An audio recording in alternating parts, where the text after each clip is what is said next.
Okay, now we're going to, two heavy weight terms here. Flocculation and deflocculation. Flocculation, we're talking about glazes now.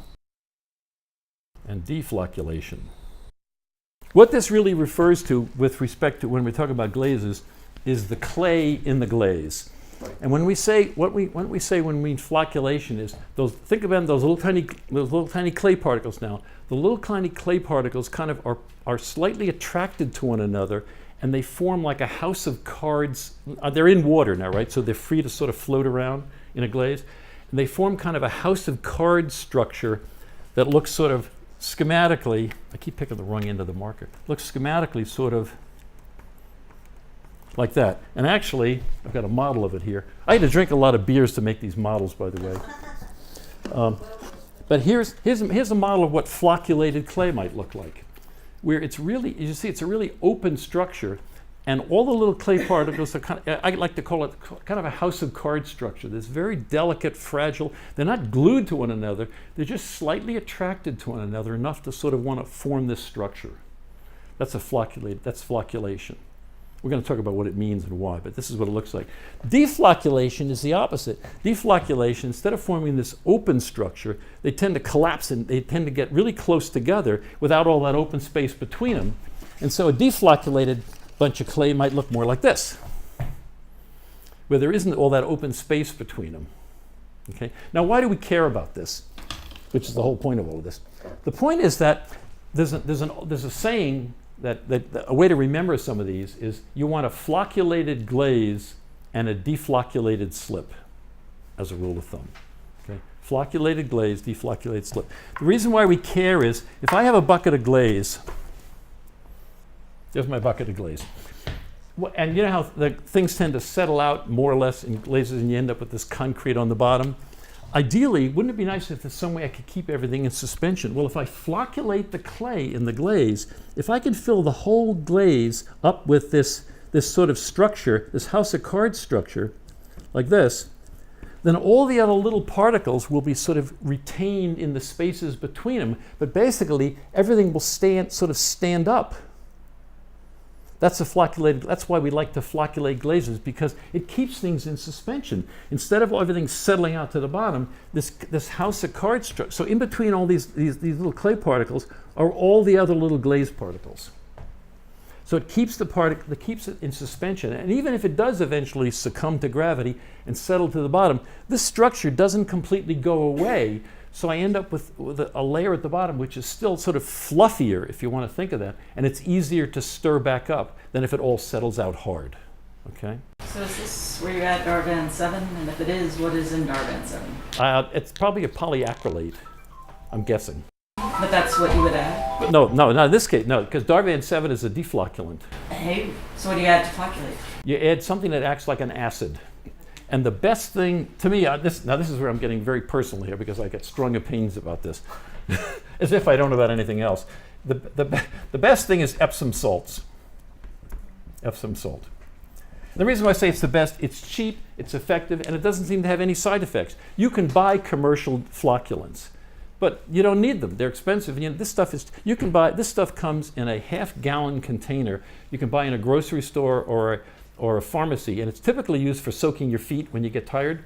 And if you buy one of those half gallons, that's you and 10 of your Potter friends' lifetime supply, and it's like $2.50.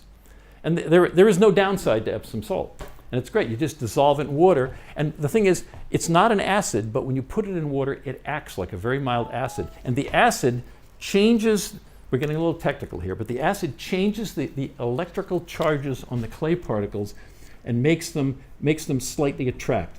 So I end up with a little positive charge here and a negative charge on the end of the clay, and they loosely stick together. So it changes the electrical charges and creates and the little particles just sort of naturally want to form that. This is also called the gel structure. They naturally gel, as in Jello, only spelled differently. They naturally want to form this structure. So this is one reason why you want to flocculate a clay or flocculate a glaze, because you can it keeps things from settling out, and even if they do, it's much easier to stir up. The deposit at the bottom is fluffy. Okay, the other really big, I'm sorry, do you have a question? I was going to say, can you add too much Epsom salt? Yeah, you can add too much and then it goes the other way.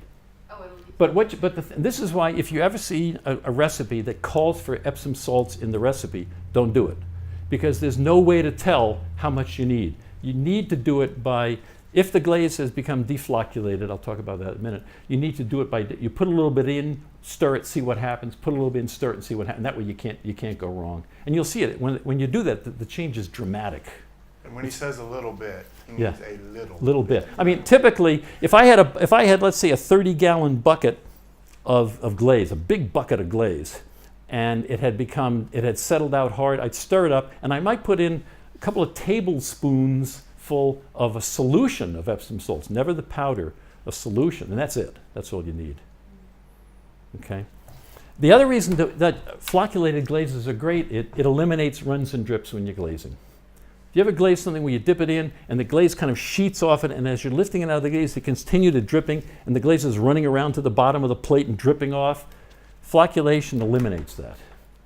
And I did a demonstration a number of years ago at a workshop. I had two plates that were made out of the same clay. I fired them in the same bisque, and I had a bucket of glaze that had settled out hard. So I stirred it back up again. I dipped one plate into it, and as I'm pulling it out, the glaze is running and dripping and streaming down it, and I'm getting all these drip things on the bottom. So I flocculate, I add a little Epsom salts to the bucket, stirred it up, dipped the second plate in. As I'm pulling it out, about an inch or two above the level of the liquid, it's already dry. So when I pulled it out, there were no runs, there were no drips. It was basically almost partially dry as I'm pulling it out of the bucket. And the reason why that works, this goes back to the clay structure again, is because if here's a piece of clay and here's my glaze, and if the clay particles are oriented randomly like that with all that open space, it's very easy for the water to get through them and soak into the bisqueware. Whereas if the clay particles, here's another piece, if the clay particles are all laying down like this and there's water, it's very hard for the water to find its way through that stack of clay and be absorbed in the bisqueware. So with this open structure, it's super easy for the water to just be sucked into the bisqueware, and so the glaze dries really fast. So not only does flocculation help you in the bucket, but it also basically eliminates runs and drips. So now to turn the situation around, when the glaze settles out hard, like you get a glaze and you end up with this layer of concrete in the bottom, what's happened is the glaze has become deflocculated. Instead of having all these little clay particles forming this nice open structure, the electrical charges have kind of gone away, and now the whole structure is collapsed into the bottom, and you ended up with something that looks more like this. This is why it's so hard to stir, because you've got something where the clay particles, instead of being this nice, loose, fluffy structure that's easy to break up and get back into suspension, you've got this mud at the bottom. So when it settles out, and especially when it settles out and you go to stick a spoon or stick it and you can barely move it, that stuff on the bottom, the glaze has become deflocculated. Yep. And the reason why it's become deflocculated is usually due to one of the ingredients in the glaze. Something in the glaze, or more than one something, this is where the chemistry comes in, has actually changed the composition of the glaze, changed the charges, and the main one that is sodium. If you have something in the glaze that contains sodium, and the classic bad example is nepheline cyanide. Nepheline cyanide contains a lot of sodium. And even though this is a rock, even though it's a rock, a little tiny bit of it dissolves in the water. And the sodium ions, what dissolves in the water, is enough to neutralize the charge on the clay particles, and the whole structure collapses. So when we put the weak acid back in, it restores the charges, and if I stir everything up and the charges are there, then everything wants to stand up and stay fluffy. But this stuff essentially neutralizes or gets rid of the charges, and then the whole thing collapses. So typically, some glazes, you may have noticed, they almost never settle out. They go almost forever because they don't have something in them that's going to destroy that structure of the clay. But other things, and a lot of it, nepheline cyanide is probably one of the worst, and also some frits that contain a lot of sodium. It neutralizes the charge and everything just collapses. Okay? And can you add Epsom salt to those to fix it? You can, but you need to stir it back up. You can't. That won't help you get the mud. You need to take the time to work it up off the bottom and get it all in suspension, and then you flocculate it with the Epsom salts, and then you're sort of back to where you were. And that I've been in a lot of studios where nobody is doing that on a regular basis, and if the glaze just sits, it deflocculates. So you stir it back up, and you can keep doing it. You stir it back up, you flocculate it, and it's good for a month or two or whatever, and then it settles out again, then you do it again. You can do it. So adding bentonite to a glaze, I That- always understood was to help it stay suspended, which is sort of the same idea, but a different way of doing it. Well, the bentonite also is bentonite is about the finest clay particles of any clay we use.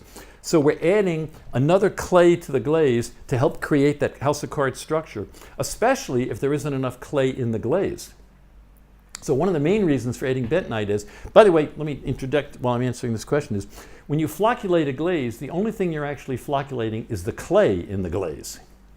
You're not flocculating anything else. So if there's no clay in a glaze, you can't flocculate the glaze.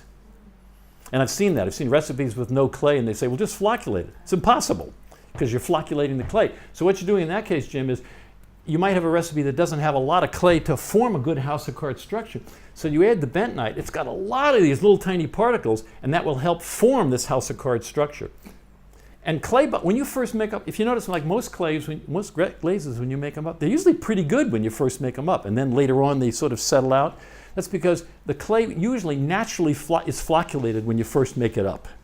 It naturally wants to do that. So even just adding the bentonite tends to be flocculated and form that structure. And then with time, it kind of settles out, and the sodium comes in and kills it, and it goes away, and then you have to reflocculate it. But the bentonite is typically added when you don't have enough clay to start.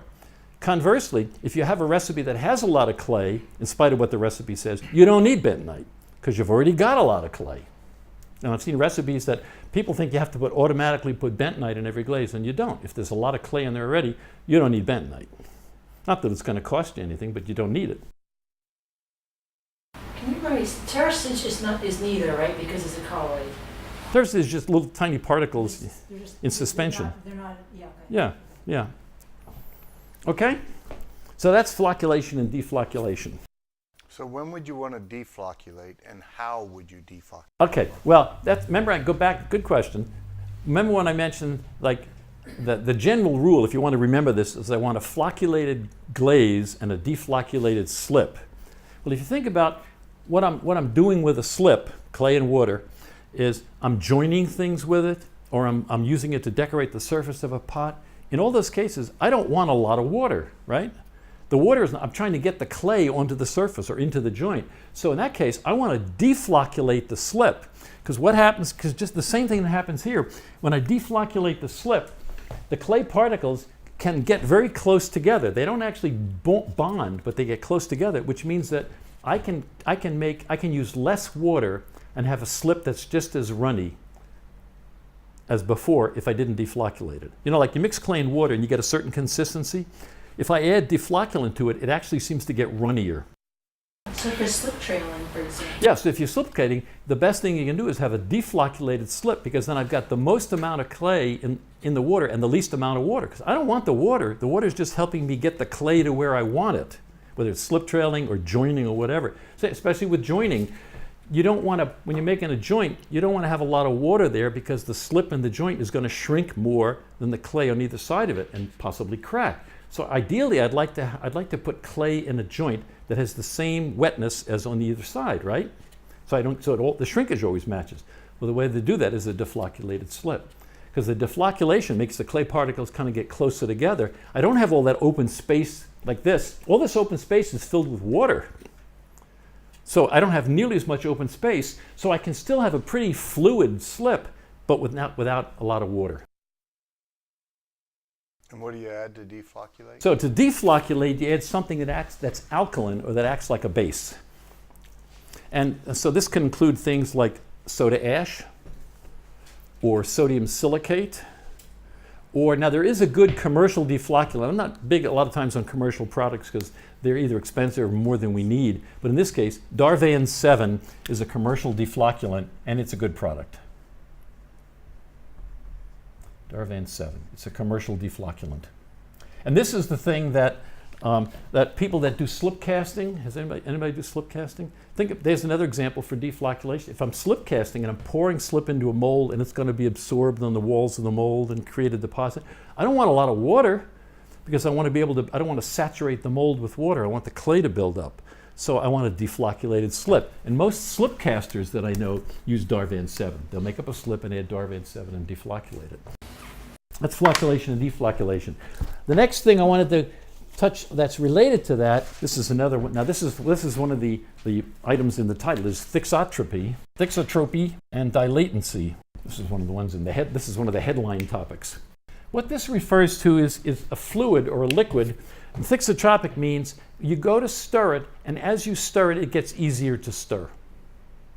And we see this in glazes probably a lot. You have a glaze that's sitting in a bucket and you haven't used it in a while, and when you first put the paddle or the spoon in, it seems kind of like stiff or almost like gelatin or like pudding or something, and the more you stir it, the looser it seems to get.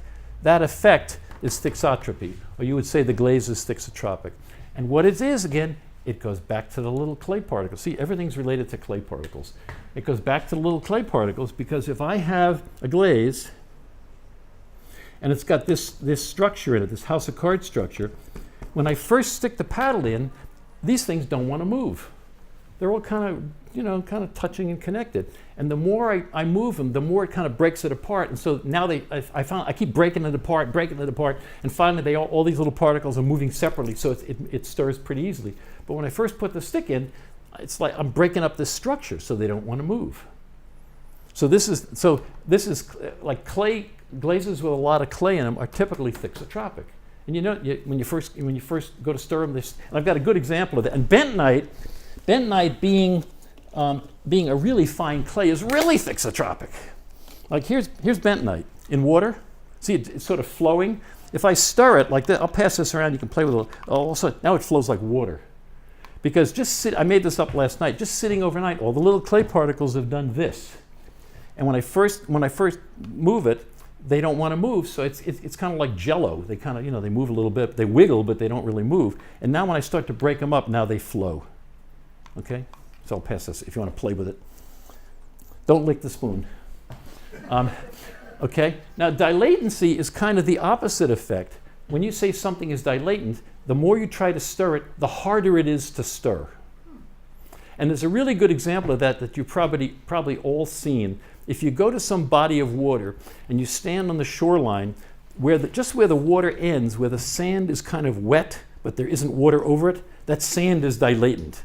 And that's why, like for instance, people that like long distance runners that practice running on the beach, that's why they always run on the waterline if they're smart. Because you can't run in loose sand, it's exhausting. You can't run in the water because that's exhausting. But if you run right there, when you hit the sand quickly, it resists your feet and you don't soak in, you don't sink in. Whereas if you stand in the same spot and you wiggle your toes, you sink down into the sand. That's because right there, the sand in the water is dilatant.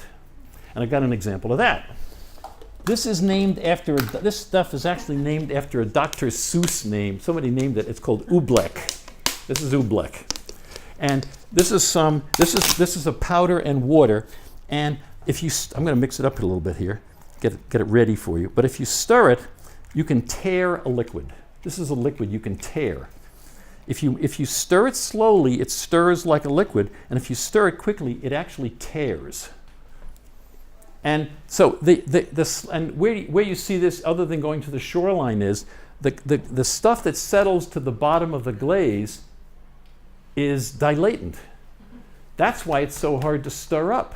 Not only has it become deflocculated, that's why it's settled up there, but it is now dilatant. And which is why you go to stick, and you can't even get the stick into it, which is why to stir up that stuff at the bottom of the bucket, you've got to stir it really, really slowly, because if you stir it quickly, it'll kind of solidifies. You'll see it with this stuff. It kind of turns solid. So you got to stir it really slowly to get it mixed up. What causes it is the fact that when I end up with particles that are all about the same size, let's say, and they can be any shape, like this. So I got a whole mass of these particles like this, okay? And the space in between them is filled with water. In order for me, if I try to rip this I'm tearing it apart. The only way these could move normally would be to slide around and have the water slide in between and fill in spaces. If I move them too quickly, if I force them, the water doesn't have a chance to flow in the space between it and actually creates like a vacuum or suction, and it doesn't allow the particles to move. So the only way I can make it move is to move them slowly enough to let the water, if I start to pull two apart, let the water nearby flow in there and take up the space. And it only happens when I have just the right balance of little round particles and water. Because if I have a lot of water, then they're free to move around. And if I don't have enough water, then they don't move around at all. But if I have just the right amount of water and particles, then they resist quick movement. The water has to have time to move around, which is, again, it's the same thing with the sand. But it typically happens where you have a lot of little tiny particles all the same size in water. And this is what, and to come back to this is what porcelain is. Porcelain is actually dilatant, because porcelain clay bodies has a lot of fine particles that are all about the same size. And this is one of those things where it does those weird things that it does, because you push it fast and it resists, and you push it slowly and it gives or it droops and sags under its own weight. It's dilatant. For the same reason, because it's got a whole lot of little tiny clay particles and other particles that are all about the same size with just barely enough water surrounding them. So I wanted to wait till we got to here to bring it up, but it actually goes back to when we were talking about clay. The porcelain is actually dilatant. That's why part of it does those weird things that it does. Like you push on porcelain, it resists you, but if you stop, it'll just kind of sit there and droop. I mean, this is the wet clay. Because if you move it slowly and gradually, it'll move, but if you hit it fast, it's because it's the same thing. It's little particles suspended with a little bit of water between them, and they can't move. The water has to move around for them in order for the particles to move.